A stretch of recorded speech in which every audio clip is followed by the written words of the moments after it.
Actual में problems में नहीं फंसे हैं, क्योंकि प्रॉब्लम्स तो सबकी लाइफ में है। हम एक्चुअल में थिंकिंग में फंस जाते हैं।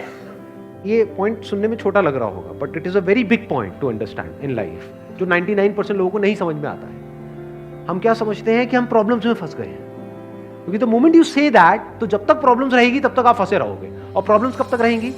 लाइफ टाइम, जब तक लाइफ रहेगी। बट द मोमेंट यू से कि मैं प्रॉब्लम्स में नहीं फंसा हूं, प्रॉब्लम्स मतलब लाइफ में नहीं फंसा हूं, मैं लाइफ के बारे में जो मेरी थिंकिंग है उधर मैं फंस गया हूं जाकर। अब मैं उस थिंकिंग को कैसे चेंज करूं? इफ यू से दैट, तो वो आपके हाथ में पूरा कंट्रोल है। But if you ask me this question कि मेरी लाइफ की जो प्रॉब्लम्स हैं वो कैसे सॉल्व हो, तो उसका कोई जवाब नहीं, क्योंकि वो कभी नहीं होगा। आज आपकी एक प्रॉब्लम है, वो सॉल्व हो भी जाएगी, कल कोई और प्रॉब्लम आ जाएगी, परसों कोई और आ जाएगी, फिर कोई और आ जाएगी, फिर कोई और आ जाएगी। तो कैसे हम अपनी थिंकिंग को चेंज करें? सिंपल, थिंकिंग चेंज हो गई तो सब चेंज हो जाएगा। सब चेंज हो जाएगा, क्योंकि प्रॉब्लम्स को देखने का नजरिया बदल गया तो प्रॉब्लम बदल गई। एक बंदा जिसकी थिंकिंग नहीं फंसी हुई, उसको आप चारों तरफ से फंसा दो, वो निकल जाएगा। लेकिन जिसकी थिंकिंग फंसी हुई है, उसको आप जा करके दुनिया जहान के सारे रिसोर्सेज दे दो, पूरा का पूरा खजाना भी दे दो, तब भी वो नहीं निकलता, तब भी रोएगा बैठकर, क्या मेरे को चारों तरफ खजाने से कैद कर दिया। तो भाई खजाना है, कैद नहीं है। देखा ना ऐसे लोगों को जिनके पास में सब कुछ है लेकिन रोते रहते हैं। तो सब कुछ मिलना इज नॉट अ सॉल्यूशन। जिनकी लाइफ में कोई प्रॉब्लम नहीं है वो भी रो रहे हैं। सो अब आता है कि इसका सॉल्यूशन क्या है, कि we are stuck in our thought process, how to get out of it. तो सबसे पहली चीज ये समझनी है, ज्यादा सोचने से कुछ नहीं होता है,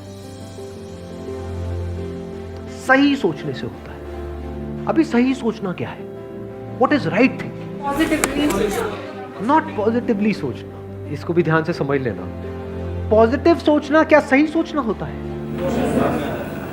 फॉर एग्जाम्पल, आगे आप जा रहे हो, किसी जंगल में हो और आगे दलदल है, और आप पॉजिटिव सोच रहे हो, मेरे साथ में कभी कुछ गलत हो ही नहीं सकता, मैंने तावीज पहना हुआ है, ये मुझे बचाएगा। बहुत लोग हैं बहुत पॉजिटिव है लाइफ को लेकर के, बट क्या उनकी सोच सही है? अभी सही सोचना क्या है? मेरे हिसाब से मतलब इंटेलिजेंसी से सोचना, मतलब कुछ ऐसा सोचे कि आगे जाके हमें कोई हानि ना हो, कि एक इंटेलिजेंट माइंड से सोचे। अभी इंटेलिजेंट क्या है और फूलिश क्या है? एक है फूलिश तरीका सोचने का, बेवकूफों की तरह सोचना, एक है इंटेलिजेंस के साथ में सोचना। What is intelligence? जिसको हम इंटेलिजेंस कहते हैं, वो इंटेलिजेंस क्या है? साइंस को इंटेलिजेंस कह सकते हैं? नहीं कह सकते, नहीं कह सकते। तो किसको कहोगे? सुपरस्टिशंस को इंटेलिजेंस कहोगे? सुपरस्टिशंस मतलब क्या? बिलीफ, कुछ भी मान रखा है, उसको पकड़ के बैठे हुए, उसके हिसाब से एक्ट कर रहे हैं, उसको इंटेलिजेंस कहोगे? या साइंस जिस तरीके से आगे बढ़ रही है उसको इंटेलिजेंस कहोगे? एग्जैक्टली। तो साइंटिफिक वे ऑफ थिंकिंग समझना पड़ेगा, वो क्या है, उसको अपनी लाइफ में लगाना पड़ेगा, तब आप कह सकते हो आपकी जो थिंकिंग है वो सही है।